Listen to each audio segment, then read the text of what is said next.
Hello class, my name is Anna Cribb, and I am addressing you all today as Comms 520 under Dr. Katsian. I'm going to be talking to you all today about information integration theory. To begin, I want to share a story. When I was about 4 years old, I was over at a neighbor's house playing with their dog, and this little dog, I had seen on cartoons that dogs were supposed to play fetch. So I tried to shove a stick into the mouth of this dog, and consequently, the dog bit my wrist. Now, from that point on, I became very fearful of dogs, wanted to stay away from them, and really had no desire to be anywhere near them. So, what does that have to do with what I'm talking about today? Well, as I said, I'm talking about information integration theory. Let's define what that means. To begin, our book, Littlejohn and Foss, 2011, they define information integration theory as the ways we accumulate and organize information about persons, objects, situations, or ideas to form attitudes in a positive or negative way towards that same object. What we're really going to be focusing on today, that principle of negative and positive. So, to move on, and also tie in with my story from earlier, I developed a negative view of dogs, if you will, from the incident that happened when I was very young. So, that negative view carried over into my adolescent years, and then through my teen years, and quite honestly into adulthood. I still get a little bit nervous around dogs.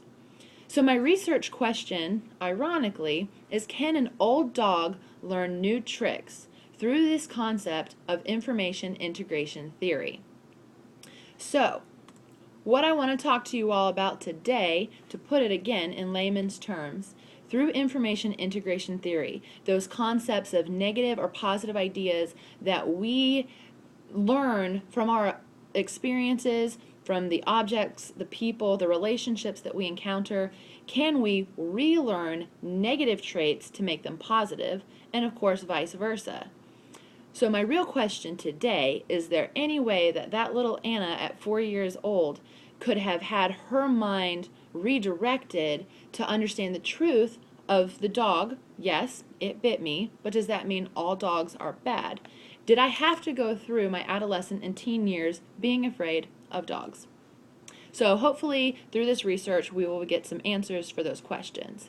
The first question that I ask in my research: what methods or problems were identified by scholars, and how do they affect research? Well, again, information integration theory, those concepts that we learn through our life experiences. Well, the very foundational principle of that is that we have to gather information. There's got to be plenty of data that is collected and evaluated in order for us to be able to integrate that information and further develop the theory. That was one of the problems. Where do we collect data? The next question is in regards to valence. Valence, in psychology terms, is something that you would probably call reinforcement. Valence, according to Littlejohn and Foss, is information that supports or refutes beliefs. So valence is that reaffirmation of what we already think. Now that causes a problem in the research because as we progress in life, anything that reinforces what we already believe, we're going to strengthen that belief that we have. For example, every time I experience an angry dog or hear of somebody else being bit by a dog, that valence is going to reaffirm that I should be afraid of dogs. The next problem is in conflicts as far as mutual understanding. So if somebody had said to me, Anna, are you afraid of dogs? Well, let's define what afraid means. Am I shivering in a corner, shaking, crying? No. Did I simply want to stay away from the dog? Yes. So fear, being afraid, has many variations, and therefore one of the problems with this research is understanding, having that mutual understanding of terminology and that we're using it the same way. The next question: what do scholars already know about this theory? And is there a scholarly consensus regarding the theory? Well, obviously, yes. There's plenty of research available. I was able to find the 15 resources that we needed for our presentation. Now, again, going back to our book, Littlejohn and Foss, talk about weight as far as information integration theory is concerned. What does weight mean? Well, you've all heard the term used before, well, you know, that just doesn't carry any weight, or that person's opinion just doesn't carry any weight. We design in our minds the significance of what somebody else is saying based on the weight that it holds for us personally. Scholars already know this. They're already aware, and their research is already showing that people go into perspectives, they go into situations having a perspective. One of the issues that was talked about as far as information integration theory, it was by DeLucia, 2003, and they released a study, and in that study they discovered that there are cues. Cues are the things that we experience on a day-to-day basis that remind us of that stimuli and take us back to that moment so that we start responding. Again, the question is, can an old dog learn new tricks? These cues are going to reinforce those fears that I had or those fears that some clients may have in a psychology setting. Ontology. We're all familiar with ontology because we've studied it in this class, but I focused in on universals, particulars, endurance, and occurrence. Universals, as you all know, are broad. Those are the things that we are unable to remove ourselves from. And then particulars, scenarios that we deal with on a day-to-day basis that we have a little bit of control over. Endurance, again, are aspects that we don't have any control over. So we'll say traffic. We don't have control over traffic. We don't have control over gas prices. We don't have control over the weather. Those things are endurance. They're going to endure. Occurrence are things like our schedules. We do have control over our schedules and how we live on a day-to-day basis.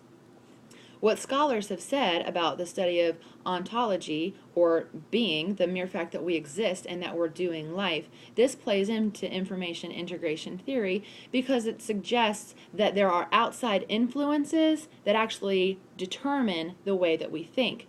This was good news for our research because this means that if we can remove some of those occurrence or some of those particulars or redirect those, then that means people can actually retrain their brains to think in a different way. The next question, are there any gaps of knowledge in the theory, and are there any areas of significant debate?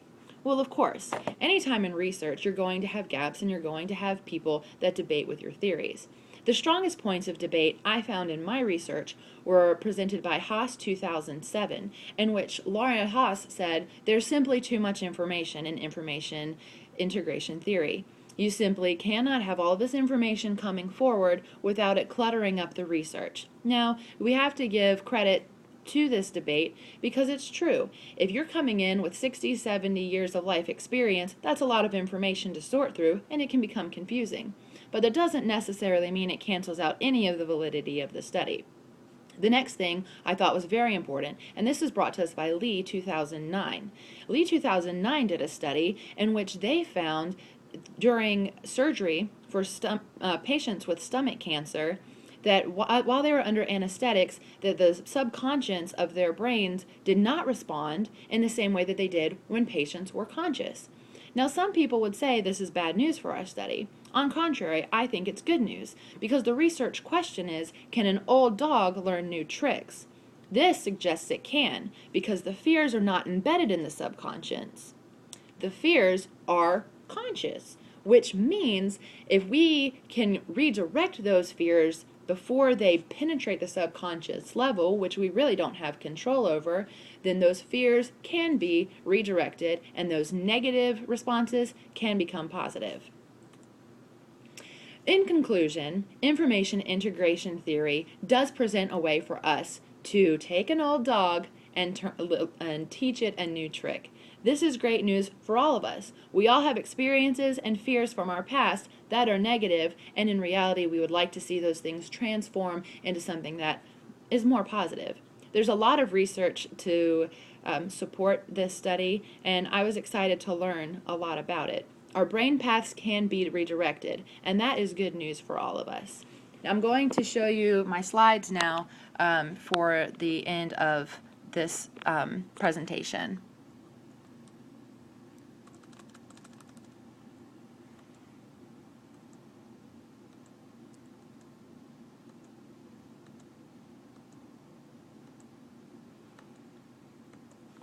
Thank you very much for your time.